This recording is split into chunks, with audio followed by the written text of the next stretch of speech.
Hello guys, last వీడియోలో మనం derivative formulas, limit formulas explain చేశాను. అండ్ ఈ రోజు వచ్చి బతికి అసలు నేను డిఫరెన్స్ చెప్తాను. డిఫరెన్స్ దేనికి? లిమిట్స్కి, డెరివేటివ్స్కి, అంటే డిఫరెన్షియేషన్ అండ్ ఇంటిగ్రేషన్కి. ఇంటిగ్రేషన్ మీకు ఇంకా టాపిక్ చెప్పలేదు, స్టార్ట్ చేయలేదు, కానీ డిఫరెన్స్ అంటే ఏంటో చెప్తాను. నేను ఒరిజినల్గా ఈ వీడియో ముందే చేయాల్సింది, కానీ కొద్దిగా లేట్ పట్టింది. అడ్జస్ట్ అవుతారు అనుకుంటున్నాను. Okay, limits. అసలు ఒరిజినల్గా లిమిట్ అంటే ఏంటి సార్ అంటే, లిమిట్ ఈజ్ ఏ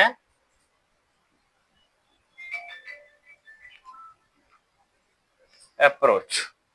లిమిట్ అంటే అప్రోచ్. ఎలాగా అంటే, ఇప్పుడు లిమిట్ ఎక్స్టెన్స్ టు ఏ దగ్గర F of X value is equals to L అని అంటే దాన్నే మనం ఏమంటాం? లిమిట్ అంటాం. చాలా మందికి సార్ లిమిట్ ఎక్స్టెన్స్ టు ఏ అంటే, ఇక్కడ ఎక్స్ అనేది is not equals to A, but X అనేది ఏంటి? స్లోగా దగ్గరికి వెళ్తుంది ఏకి దగ్గరికి వెళ్ళామంటే, ఇప్పుడు ఒక ఏ అనేది రియల్ నెంబర్ అనుకోండి, ఇట్ ఈజ్ ఏనే. అండ్ ఈ పాయింట్ ఏంటి? ఏ మైనస్ డెల్టా. అండ్ ఈ పాయింట్ ఏంటి? ఏ ప్లస్ డెల్టా. ఇక్కడ మనకి డెల్టా అంటే ఏంటి? డెల్టా అంటే చేంజ్. కానీ ఈ చేంజ్ ఎలాగుంటుంది? జీరో కన్నా ఎక్కువ ఉంటుంది. జీరో కాదు, కానీ జీరో కన్నా ఎక్కువ ఉంటుంది. కాకపోతే వెరీ స్మాల్. వెరీ స్మాల్ అంటే ఎలాగంటే మనకి చాలా చిన్న వాల్యూ, 0.001 అలా అంటే అలా చిన్న వాల్యూ. అలాగా డెల్టా వాల్యూ కూడా చాలా చిన్న వాల్యూ. ఏంటి? డెల్టా అంటే మనకి చాలా చిన్న వాల్యూ. ఇప్పుడు ఏంటంటే మనకి ఈ పాయింట్కి 2 అప్రోచెస్ ఉంటాయి. ఒకటి ఇగోండి, లెఫ్ట్ సైడ్ నుండి వచ్చిన అప్రోచ్, అండ్ ఇంకో అప్రోచ్ ఏంటి? రైట్ సైడ్ నుండి వస్తాం. ఓకే, లెఫ్ట్ సైడ్ నుండి వచ్చిన అప్రోచ్ని ఏమని అంటాము? అసలు ముందు దీన్ని ఏమంటాము? ఇలా రాసుకున్న దాన్ని ఏనేమంటాం?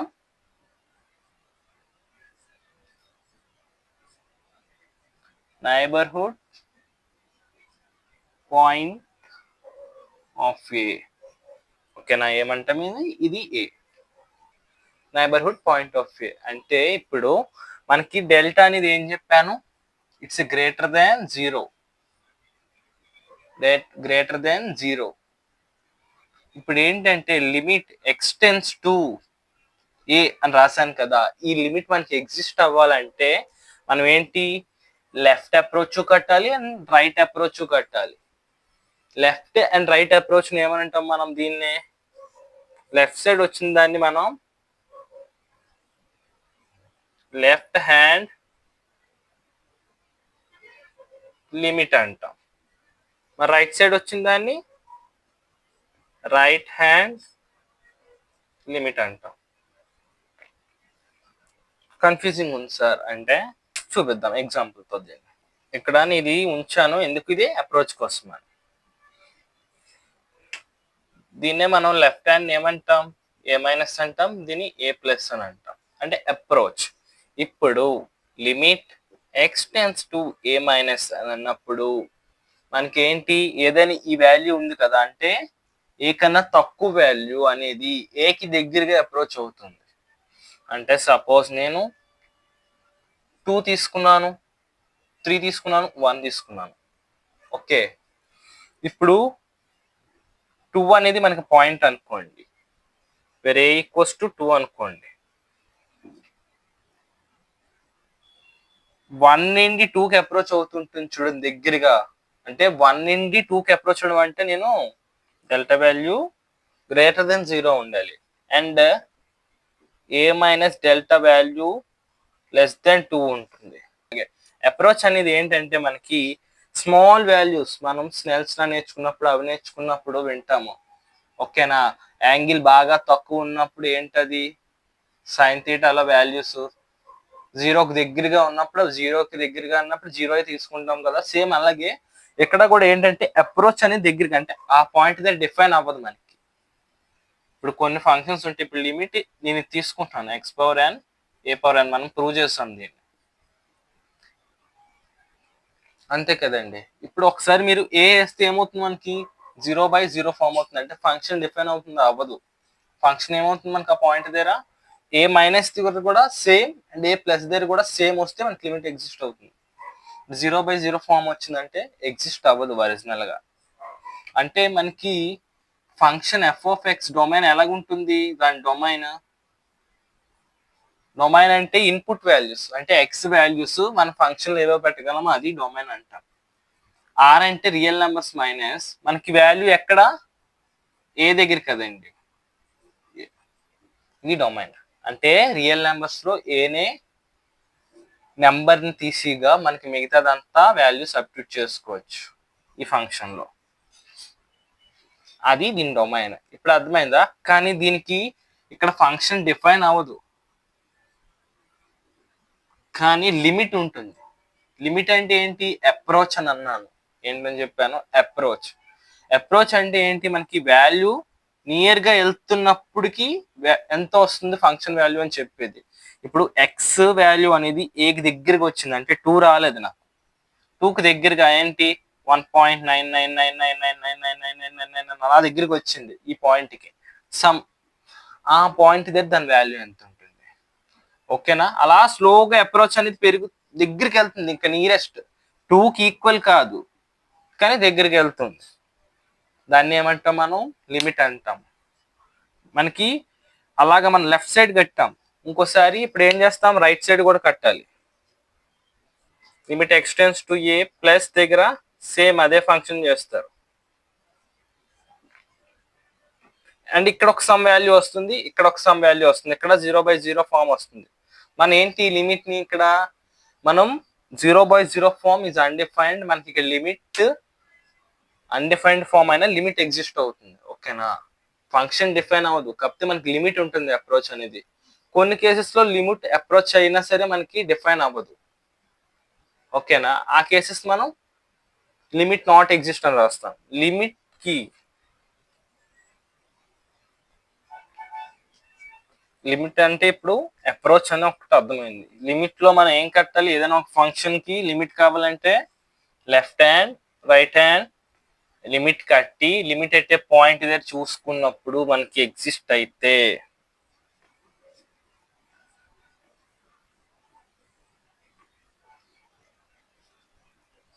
మీకు example mod x by x, mod x by x, అంతే కదా. నాకు x ఈక్వల్స్ టు 0 దగ్గర కావాలి లిమిట్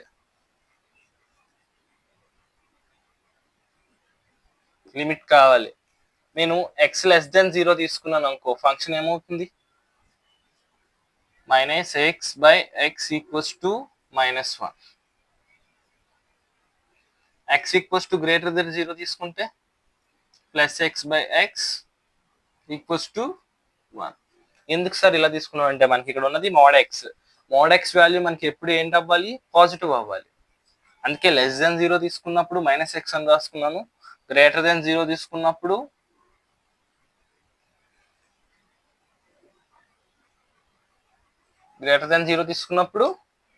x/x 1. ఇప్పుడు నేను లిమిట్ కట్టాను అనుకోండి, లిమిట్ x 0 మైనస్ దగ్గర తీసుకున్నాను, f ఆఫ్ x వాల్యూ ఎంత మనకి -1. అలాగే లిమిట్ ఎక్స్టెన్స్ టు 0 ప్లస్ దగ్గర 0 కన్నా ఎక్కువ ఉన్నప్పుడు ఫంక్షన్ వాల్యూ ఏమవుతుంది, which is equals to 1.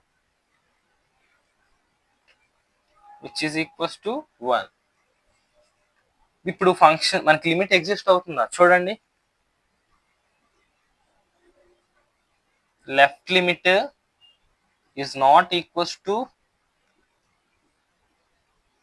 Right limit. దీని ప్రకారం ఏంటి, మనకి లిమిట్ అనేది ఎగ్జిస్ట్ అవ్వదు, మనకి 2 పాయింట్స్ దగ్గర సేమ్ ఉండాలి. ఇప్పుడు ఇదే ఫంక్షన్ నేను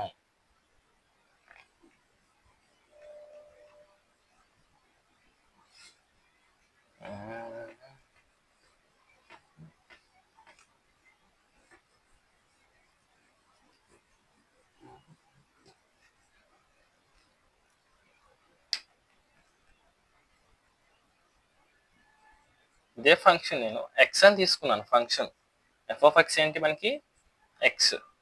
సేమ్ ఇది కూడా మనం 0 దగ్గర కడుతున్నాం. Okay, limit X tends to 0 minus దగ్గర ఎక్స్ వాల్యూ ఏమవుతుంది, 0. ఓకేనా? అదే limit X tends to 0 plus దగ్గర ఎక్స్ వాల్యూ తీసుకున్నప్పుడు ఇక్కడ 0. అప్పుడు మనకి లిమిట్ ఎక్స్ టెన్స్ టు 0 దగ్గర ఏమవుతుంది, 0 అవుతుంది. ఎందుకు, లెఫ్ట్ అండ్ రైట్ లిమిట్ అని మనకి ఈక్వల్గా వచ్చాయి. ఆటోమేటిక్గా limit X tends to 0 X దగ్గర ఏమవుతుంది, 0 అవుతుంది. అంటే లిమిట్ ఎగ్జిస్ట్. ఇది లిమిట్ ఒరిజినల్గా.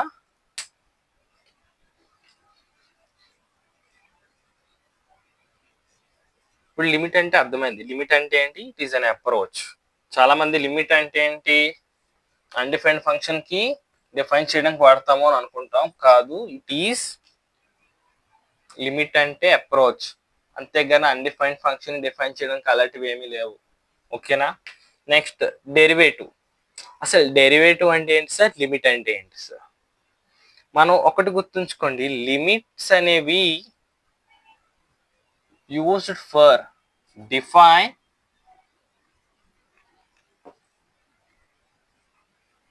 డెరివేటివ్స్.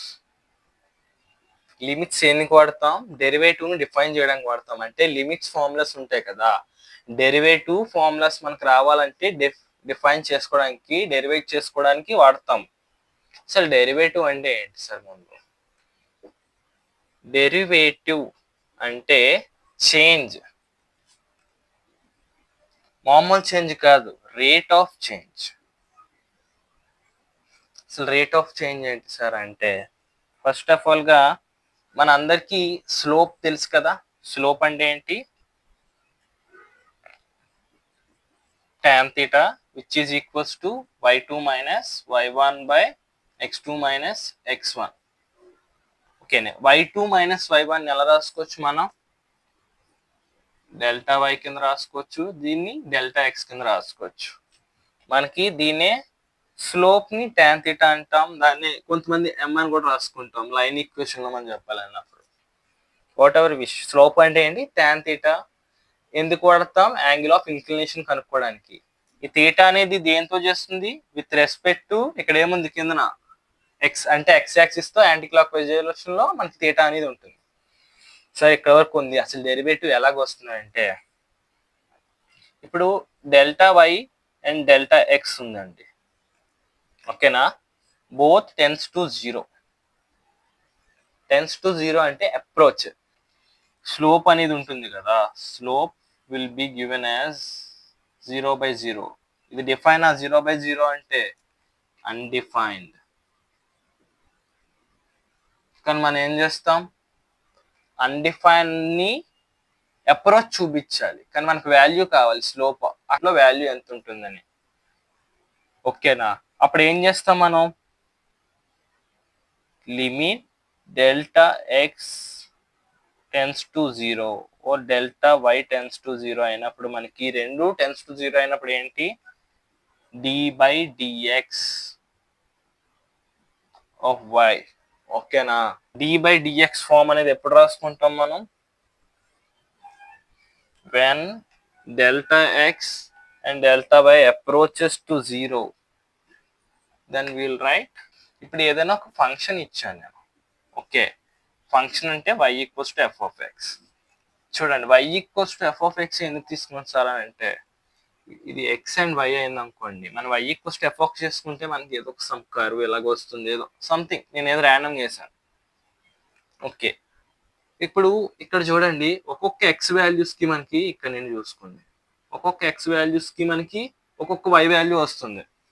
ఇప్పుడు y1 equals to f of x1 so అని అలాగా x అండ్ yకి ఒక్కొక్క x వాల్యూకి y వాల్యూ వస్తుంది.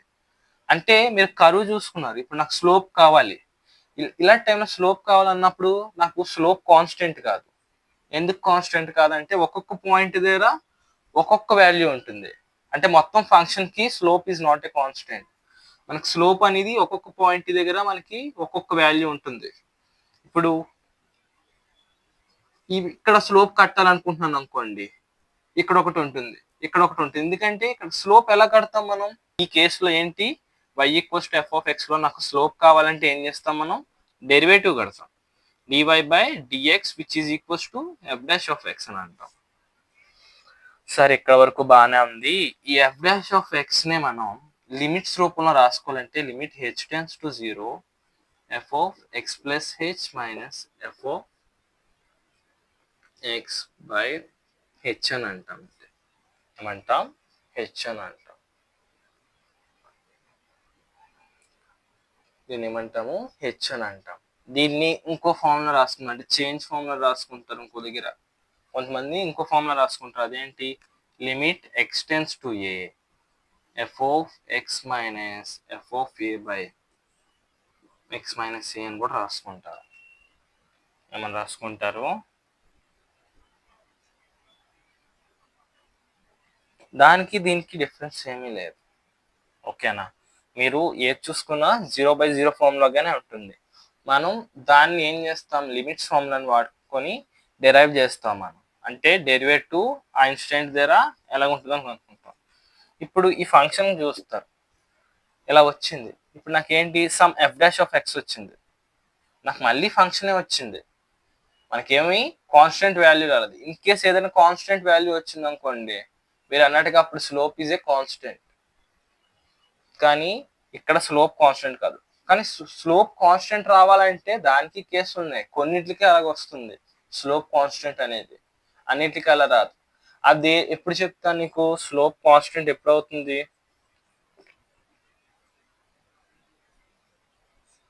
లైన్స్కి అవుతుంది, స్ట్రైట్ లైన్స్. ఓకేనా? స్ట్రైట్ లైన్కి constant y equals to mx plus c అని ఫార్మ్ ఉంటుందా? దీని డెరివేటివ్ కట్టినా మనకి ఏమొస్తుంది? m వస్తుంది. సార్, ఇక్కడ కాన్స్టెంట్ అనేది ఇక్కడ వస్తుంది, మరి ఇక్కడ ఎందుకు రావట్లేదంటే కర్వ్కి మనకి డిఫరెంట్ పాయింట్స్ ఉంటాయి. ఓకేనా? యాంగిల్స్ దగ్గర, అంటే కర్వ్కి అప్ అండ్ డౌన్స్ అవే ఉంటాయి. స్ట్రైట్ లైన్కి అలా ఉండదు. ఎక్స్ యాక్సిస్తో ఒకే యాంగిల్ మేజ్ చేసుకుంటుంది. అండ్ దీనికి వచ్చినప్పటికీ అలా కాదు, మనకి డిఫరెంట్ పాయింట్స్ ఉంటాయి, అప్ అండ్ డౌన్స్ ఉంటాయి. It is not a linear. Curve అనేది లీనియర్ ఏం కాదు మనకి. అండ్ స్ట్రైట్ లైన్ అనేది ఇట్ ఈస్ ఏ లీనియర్. ఓకేనా? ఎక్స్ మనకి ఎలాగుంటుంది? Straight line a x plus b y plus c అనే ఈక్వల్స్ టు 0లా ఉంటుంది. కానీ కర్వ్ అలా ఫామ్లో ఉండదు. అంటే ఇప్పుడు మనకి స్లోప్ మారుతుందా సార్ అంటే, స్లోప్ అనేది ఒక్కొక్కసారి ఒక్కొక్కలా ఉంటుంది. అది డిపెండింగ్ అపాన్ ఎ ఫంక్షన్. మనం అందుకని ఎప్పుడు స్లోప్ అనేది కాన్స్టెంట్ అని తీసుకోము. అది only in case of geometry మనకు తెలుసుకోవాలి. లైన్స్ ఇచ్చినప్పుడు కాన్స్టెంట్ అవుతుంది. For a line it is a constant slope. For different curves కి డిఫరెంట్ గా ఉంటుంది values depending upon input values. Point అంటే ఒక్కొక్క పాయింట్ దగ్గర ఒక్కొక్క దగ్గర వేరీ అవుతుంది అన్నాను కదా కర్వ్ కి. ఇలాంటి కర్వ్స్ కి, ర్యాండమ్ కర్వ్ కి it is not a linear. ఇప్పుడు ఎఫ్ డాష్ ఆఫ్ ఎక్స్ నాకు వై డాష్ అని కూడా అనుకోవచ్చు దీన్ని, డివై బై డిఎక్స్ ని. నాకు డెరివేటివ్ కావాలి. మనకి ఇక్కడ ఎన్ని పాయింట్స్ ఉన్నాయి? 1 2 3 సో మెనీ పాయింట్స్ ఉన్నాయి, మనం చెప్పలేం. అందుకని ఏం చేస్తాను, ఇప్పుడు నేను ఈ పాయింట్ తీసుకుంటున్నాను చూడండి, ఇట్స్ ఎన్ x1 అండ్ ఇది ఒక పాయింట్, ఇది x2 అండ్ ఇది ఒక పాయింట్, ఇట్స్ ఎన్ x3. అలా 3 పాయింట్స్ తీసుకుంటున్నాను.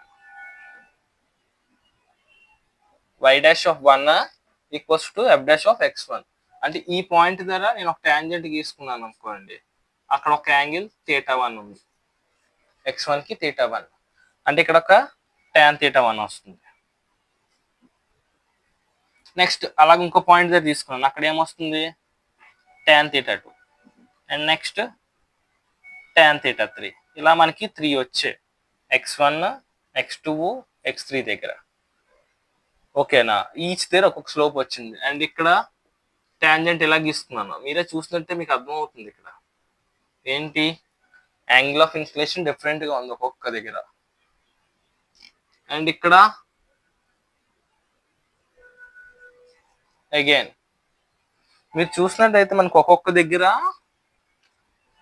ఒక్కొక్క యాంగిల్ వస్తుంది. మనకి కాన్స్టెంట్ అవ్వాలంటే ఎప్పుడు case it is straight line అవ్వాలి. డిపెండింగ్ అపాన్ ఫంక్షన్ మరి ఓన్లీ స్ట్రైట్ లైన్స్ కి మనకి స్లోప్ అనేది ఏంటవుతుంది కాన్స్టెంట్, అక్కడ స్లోప్ మారదు. ఇప్పుడు అర్థమైంది స్లోప్ పాయింట్ కి డిఫరెన్షియేషన్ కి ఏంటి బాగా ఛాన్స్ ఉందని. ఇంకా నెక్స్ట్ వచ్చేపోతే ఇంటిగ్రేషన్. ఇది ఇంటిగ్రేషన్. ఈ కాన్సెప్ట్ మీకు ఇంకా స్టార్ట్ చేయలేదు కానీ ముందుగా చెప్పే బెస్ట్. ఇంటిగ్రేషన్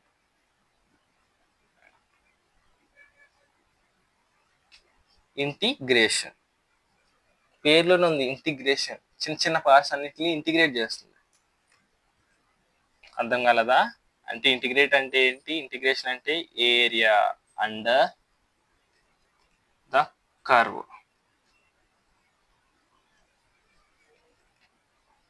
దీన్ని ఎక్యుములేషన్ అని అంటాం మనం. ఎక్యుములేషన్ ఇంకో పేరుతో. ఒరిజినల్గా ఇంటిగ్రేషన్ అంటే ఏంటి సార్ అంటే సేమ్ ఇందాక ఇట్లా ఒక కర్వ్ తీసుకుంటున్నాను. ఇది ఒక 2 పాయింట్స్ అండి. ఇది x1 అండ్ x2. ఇంటిగ్రేషన్ లో కూడా డెఫినెట్ ఇండెఫినెట్ ఉంటుంది కానీ ముందు ఇంటిగ్రేషన్ అంటే ఏంటో తెలుసుకుందాం. ఇది f of x, y equals to f of x. 2 points ఉన్నాయి. ఇప్పుడు ఈ x యాక్సిస్ కదా, ఈ x యాక్సిస్ నుండి ఇక్కడ వరకు ఈ మొత్తం ఏరియా ఉంటుంది చూసారా. ఈ ఏరియా ఫైండ్ చేయడానికి మనం ఏం చేస్తాం, ఇంటిగ్రేషన్ వాడతాం. సేమ్ ఇక్కడ కూడా కొన్నిసార్లు మనం లిమిట్ ఫార్ములాస్ వాడతాము. లిమిట్స్ అనేవి ఎక్కడైనా వాడచ్చు. మనకి ఏంటి ఆ పర్టికులర్ అప్రోచ్ తెలుసుకోవడానికి. సేమ్ ఇదంతా ఏంటి,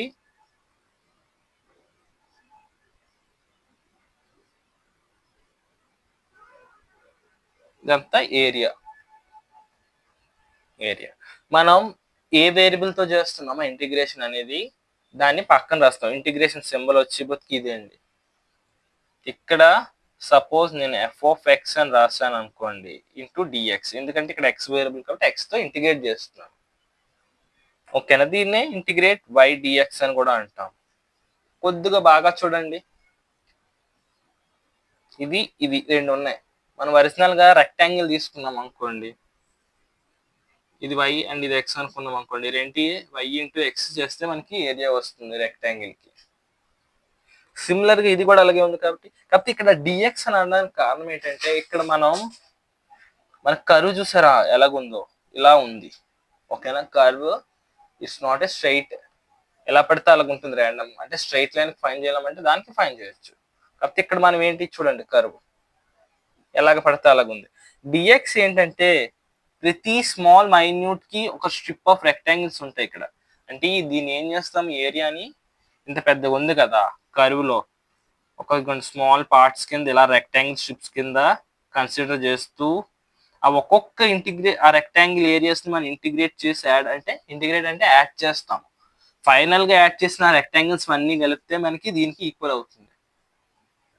ఇంకా అర్థం కాలేనట్టుగా ఉంది. ఒరిజినల్ గా మనం ఏం చేస్తాం, చిన్న చిన్న పార్ట్స్ తీసుకుంటాం ఒరిజినల్ గా దీన్ని. ఇప్పుడు మనకి డెరివేటివ్ లో ఎలాగా x ప్లస్ h అని తీసుకున్నాం కదా, సేమ్ ఇక్కడ కూడా అలాగే ఉంటుంది. ఇక్కడ ఏంటి మనకి స్లోగా ఇది ఇలా ఇంక్రీజ్ అవుతుంటుంది కదా, y వాల్యూ కూడా అలా మారుతూ ఉంటుంది. సమ్ వాల్యూ అలా మారుతూ, అంటే y ఏ మనకి స్ట్రైట్ లైన్ కాదు కదా. అప్పుడు ఆ రెండింటి ప్రతి ఒక్క చిన్న చిన్న, అందుకనే దీన్ని రెక్టాంగిల్స్ కింద తీసుకుంటాం. చిన్న రెక్టాంగిల్ ఎంత అంటే చాలా చిన్నది, ఒక స్ట్రిప్ లా ఉంటుంది. అక్కడ మనం లిమిట్ వాడతాము. అక్కడ ఏంటి లిమిట్ వాడతాము. ఎందుకు, మనకి లెంత్ ఉంటుంది కాబట్టి ఈ చూడండి ఈ డిస్టెన్స్ ఉంటుంది చూడు, అంటే డిస్టెన్స్ అన్న బదులు దీన్ని బ్రెత్ అని అంటాము. బ్రెత్ అనేది వెరీ లెస్ వాల్యూ, అంటే అప్రోచెస్ టు జీరో. ఇక్కడ మనం హెచ్ఏని వాడాం అనుకోండి, ఇక్కడ హెచ్ అప్రోచెస్ జీరో, అందుకే ఇక్కడ లిమిట్ వాడతాం. వాడి ఫంక్షన్ మొత్తం చేస్తే మనకి ఇక్కడ x1 అండ్ x2 లిమిట్స్ పెడతాం. ఎందుకంటే ఇంటిగ్రేషన్ లో మనం చేసినప్పుడు బౌండ్ అండ్ ఇన్బౌండ్, అంటే డెఫినెట్ ఇండెఫినెట్ ఉంటుంది. మనకి ఎక్కడైనా ఏరియా కావాలనుకోండి 2 పాయింట్స్ దగ్గర, మనం అప్పుడు ఏం వాడతాం, డెఫినెట్ వాడతాం. లేదు నాకు మామూలు ఇంటిగ్రేషన్ కావాలన్నప్పుడు ఇండెఫినెట్ వాడతాం. రెండింటికి డిఫరెన్స్ ఉంది, అది నీకు చెప్తాను. ఇంటిగ్రేషన్ అంటే ఏంటి, ఇక్కడ ఏరియా. మన ఫైనల్ గా వచ్చేది ఏంటి, capital F of x. Capital F of x అంటే ఏంటి, ఇంటిగ్రేషన్ అనుకోండి. ఫర్ సపోజ్ అది ఇండెఫినెట్ అనుకోండి, f of x plus c వస్తుంది. అదే డెఫినెట్ అయితే ఎఫ్ ఆఫ్ ఎక్స్ లిమిట్స్ పెట్టాలి, మరి x1 అండ్ x2 పెట్టాలి. అంటే ఏంటి, capital F of x2 minus f of x1. ఇది మనకి డెఫినెట్ ఇంటిగ్రల్లో వస్తుంది. ఇలా ఇండెఫినెట్ లో capital F of x plus c. C అంటే కాన్స్టెంట్. కాన్స్టెంట్ ఎందుకు తీసుకున్నామంటే మనకి ఇంటిగ్రేషన్, సారీ, ఈ రెండు ఉన్నాయి కదా, రివర్స్ ప్రాసెస్. ఏంటది, రివర్స్ ప్రాసెస్. ఒకదానికొకటి ఆపోజిట్ గా ఉంటుంది ఇంటిగ్రేషన్ అండ్ డిఫరెన్షియేషన్ ప్రాసెస్ అనేది. అంటే ఇప్పుడు ఇంటిగ్రేషన్ అండ్ డిఫరెన్షియేషన్ ఆపోజిట్ గా ఉంటాయి. ఇప్పుడు నేను డి బై డిఎక్స్ కి ఆఫ్ ఎఫ్ ఆఫ్ ఎక్స్ కి ఇంటిగ్రేట్ చేశాను అనుకోండి, ఈ రెండు క్యాన్సిల్ అయిపోతాయి, మనకి ఎఫ్ ఆఫ్ ఎక్స్ అనేది ఫంక్షన్ కింద వస్తుంది. సిమిలర్ గా d by dx of integration f of x చేశాను అనుకోండి, ఇలాగే ఎఫ్ ఆఫ్ ఎక్స్ వస్తుంది. అంటే ఈ రెండు ఆపోజిట్ ప్రాసెస్. ఒకటి స్లోప్ అండ్ ఇంకోటి ఏరియా, రెండు ఎప్పుడు ఆపోజిట్స్. ఓకేనా, స్లోప్ ఆపోజిట్ ఎప్పుడు ఏమవుతుంది, ఏరియా అవుతుంది.